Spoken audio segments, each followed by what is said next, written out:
The sensitive periods are fundamentally important to the understanding of the Montessori method. It was through the discovery of the sensitive periods that Dr. Montessori understood the inner forces that are guiding the child in his development. Here she found the key to the secret of childhood. We know that the child's absorbent mind is non-discriminatory and absorbs everything around him in a global fashion.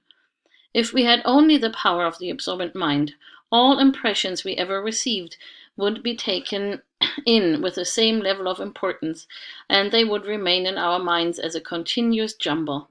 But that is not how it happens. Instead, we are able to treat some information as more important than other, making those the first priority of learning in early childhood and thus laying the basis for the creation of our personality. So there must be something that guides the child's mind towards stimuli that are of particular importance for him, for example, towards language.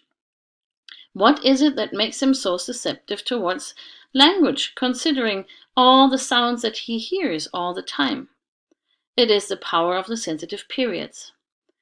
Montessori described the sensitive periods as if a light came from within, illuminating that and no other.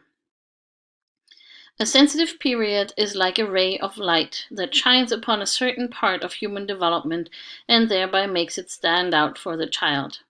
It is a power that directs the child's absorbent mind to a particular acquisition and thereby helps him to obtain the characteristics that are uniquely human. The sensitive periods are a time of neurological readiness.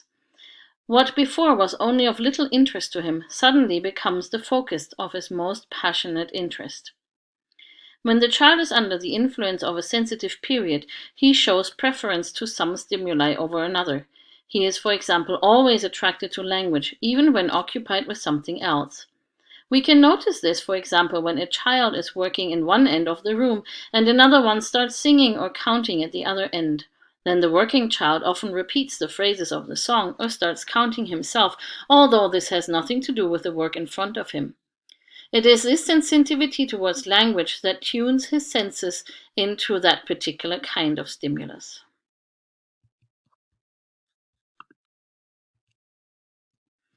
Maria Montessori adopted the term sensitive period from the Dutch biologist Hugo de Vries, who termed them to describe a particular behavior of insects. He explained the sensitive period through the development of a certain butterfly.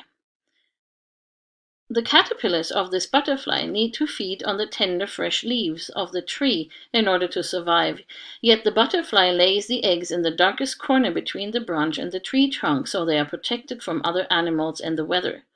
But still, when the caterpillar hatches, they immediately start crawling up on the branch to reach the fresh leaves. How are they able to know where to go? De Vries thought that they must be particularly sensitive towards light that guides them towards the tip of the branches. He proved his theory by having the caterpillars put in dark boxes, where he shone in light in through little holes.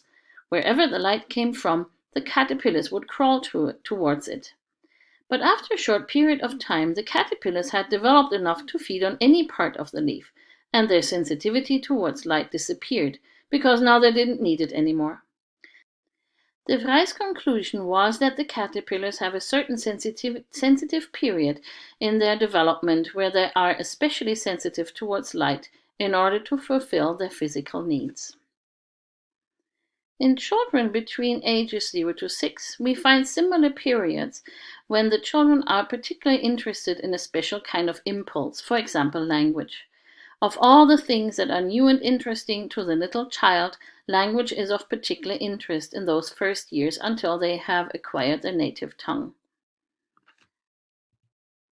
Other thinkers and pedagogues have recognized the existence of sensitive periods too, but they often define them slightly different than Dr. Montessori. In biology, critical periods are the term often used for very short periods of time where critical development happens. For example, this can be the period where certain parts of the embryo are developing. Any disturbances that are introduced at this point, such as the influence of drugs, sickness, or alcohol, can lead to deviations.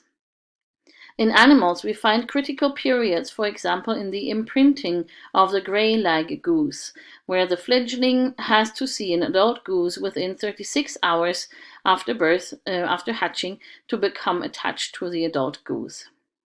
Linguists Steve Pinker and Noam Chomsky are recognizing the early childhood years as a critical period to acquire language perfectly. Erikson and Piaget also had thoughts along the same lines. But while they all stayed on the theoretical side, Dr. Montessori responded educationally to what she had observed. It is important to notice that the sensitive periods are not the same as instinct. An instinct is permanent, like our instinct to fight or flight in a threatening situation. Sensitive periods are limited. They disappear after a certain time. Instincts in itself do not provide direction for human learning. They are just part of our lower brain and not connected to the higher executive functions. The purpose of instinct is survival. The purpose of the sensitive periods is construction. Therefore, we do not find sensitive periods in children older than 6 years or in adults. As a definition, we can say that sensitive periods can be broadly defined as an optimum period or span of time when the human being is particularly sensitive to certain environmental stimuli or impressions which are essential to his overall development. In this definition, we find two key words that are key ideas that are of great importance. First is the optimum period that is highlighted here. And with optimum period, we mean that this is the best and optimal time for the child to perceive certain stimuli. Their motivation and their interest are at the max, and therefore also stimulus will be absorbed in the easiest way. The second point that is highlighted here is that it is what is taken in is essential to the child's overall development. The child's interests are not fleeting lust or a certain wanting for something, but all these areas that they are so interested in are essential for their overall development.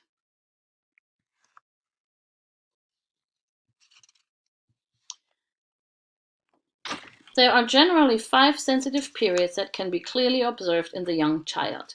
It's a sensitive period for language, order, refinement of movements, refinement of the senses, and social behavior.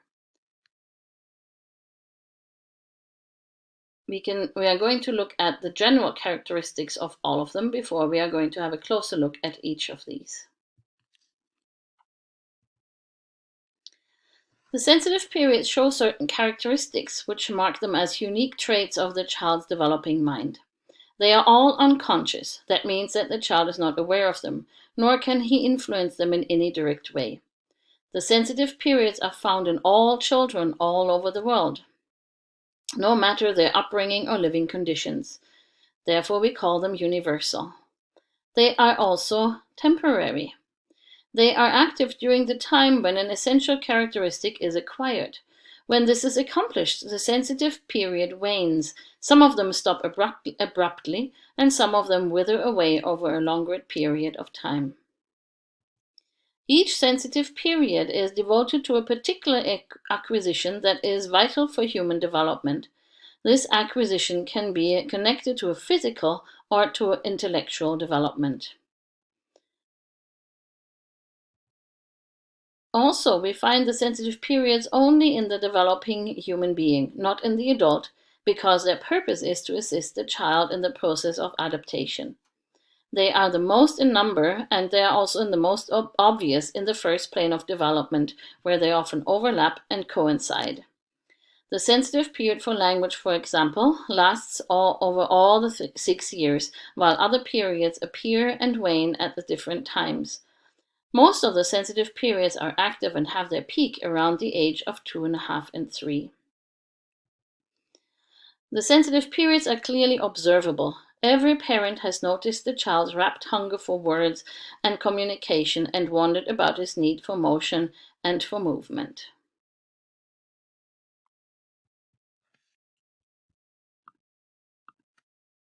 The first sensitive period we are going to look at is the sensitive period for language.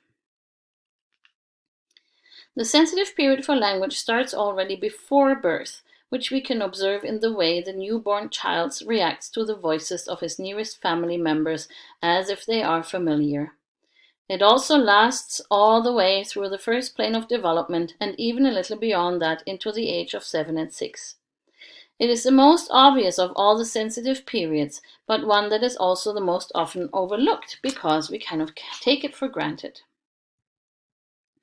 This is the most amazing power which helps a child to pick out the human voice as especially important among all the other sounds and assists him to develop one or several languages fluently in the course of only 30 months. At first, the sensitive period for language is of auditory nature.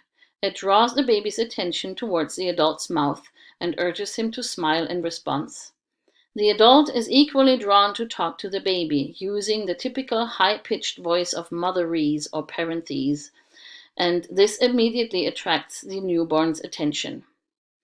Then the child smiles, and the adult is inspired to talk more. This is what we call the drama of love, the first form of communication and dialogue. Up until around 12 months of age, the sensitive period guides the child's interest towards language and urges the baby to start babbling. At first, all babbling is universal, but around 6 to 7 months of age, the child focuses only on the sounds that he actually perceives in the language surrounding him. Around the age of 1, the child's vocal tract has developed sufficiently that he utters his first word. The child understands that everything has a name, and he is drawn to repeat these names over and over. He is also pointing, wanting to know the names for everything there is. At this stage, we can support the child by using a rich language and talking with the child as much as possible. We should not dumb down our communication just because the child does not speak clearly yet. The child needs us to be a good model where we readily give him words, speak them clearly, and repeat them until the child is satisfied. By the age of 3, the child has a working language, including syntax and grammar.